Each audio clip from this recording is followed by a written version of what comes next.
This video explains about the Lester-Hill cipher.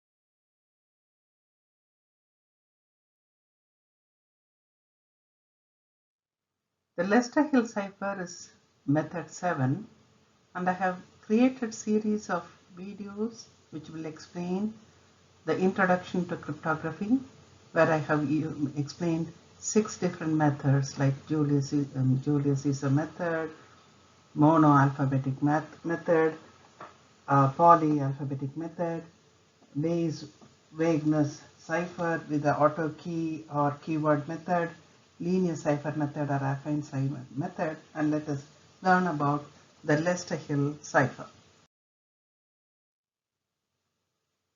So in this method, Lester-Hill cipher, we divide the plain text message into blocks of n letters. It all depends on what type of linear equations we have. If you have systems of 2 equations, then you will divide them into blocks of 2.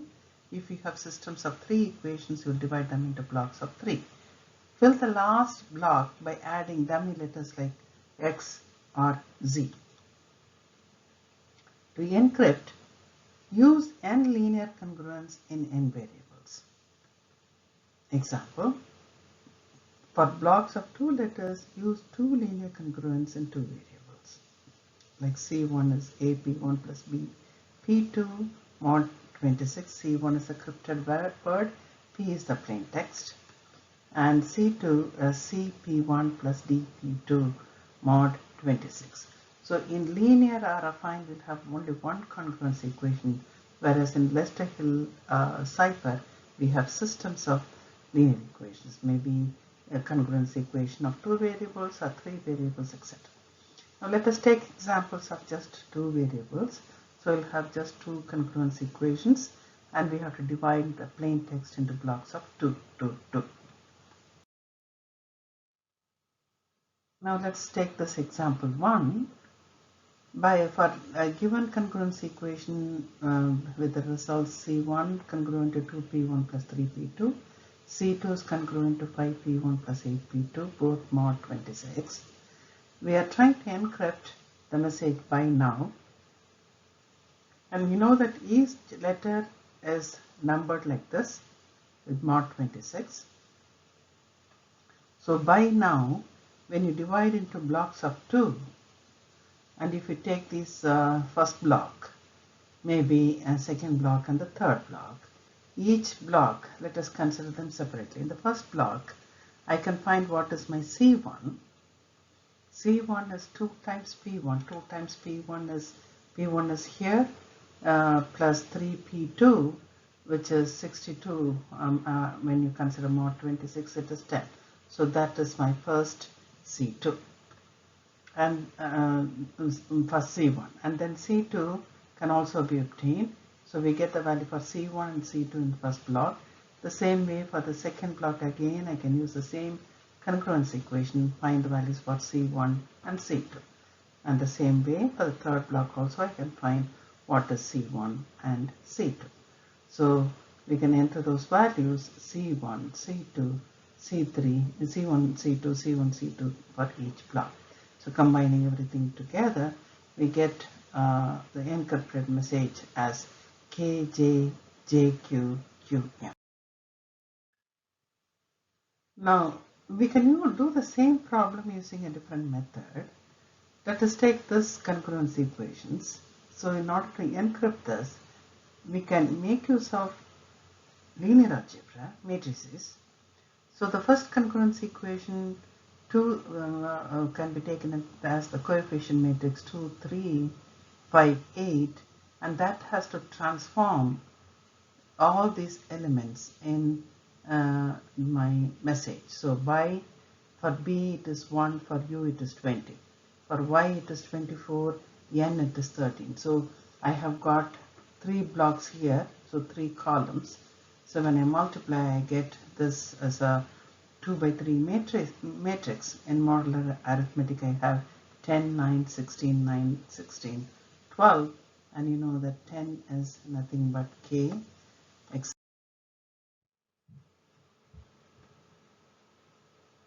So let us do this. 2p1 plus 3p2 is c1, 5p1 plus 8p2 is c2, and we would like to decrypt. We are going to do the reverse process of finding the original message. The encrypted message is given. We would like to find the plain text. So in order to get the value for P1 and P2, we must get a congruence equation for P1 and P2 in terms of C1 and C2. Solving the systems of linear equation, you get P1 and P2 in terms of C1 and C2 like this. And all these alphabets can be represented using these numerals. So the 3 blocks of the decrypted message can be taken like this: KJ, JQ, QM. So those numbers are 10, 9, 9, 16, 16, 12. So in order to get this third row here, we would like to make use of this equation, systems of linear equation, P1 congruent to 8C1 minus 3C2 and P2 congruent to 2C2 minus 5C1. We have to plug in those results and find what is P1, P2 for each block. We can also do that using this method for the same problem in order to decrypt. Instead of solving this and substituting this result, I can use the matrix for the decrypting message in terms of C1 and C2, which is 8, negative 3, 5, negative 5, 2, multiplied by these divided into blocks. So 10 and 9 will come in the first column, 9 and 16 in the second column, 16 and 12 will come in the third column. By multiplying and converting this to mod 26, I get 120. So 1 is B, 20 is U, so BU, then 24, 13. What is 24 is Y, so BUY, 13 is N by now. Let us encrypt the message, give them time using the Hill cipher. Congruence results: C1 congruent to 5P1 plus 2P2, C2 congruent to 3P1 plus 4P2. The same way, we can divide them into blocks of 2. So each P1, P2, P1, P2 can be substituted in these equations for each block separately. So I have showed this for just one and the 2 blocks here. The same way you can calculate for the 3rd, 4th, 5th and 6th blocks here. We can also do the same problem using the Hill cipher method. Instead of finding the values for C1, C2 separately, maybe we can use the matrix form and then find what the value is, like in the previous method.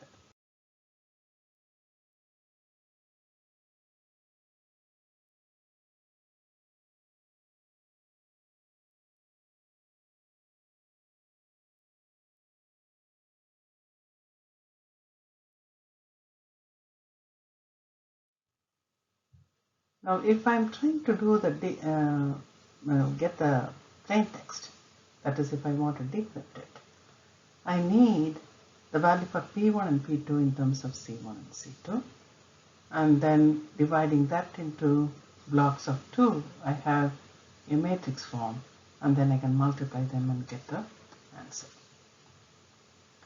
So right choice, X. Usually, if the letters are not if we need additional terms, then we may be using the letter X. So this video helped us to understand what is Lester-Hill cipher in cryptography. Hope you enjoyed watching this video. Thank you for watching and thank you for listening.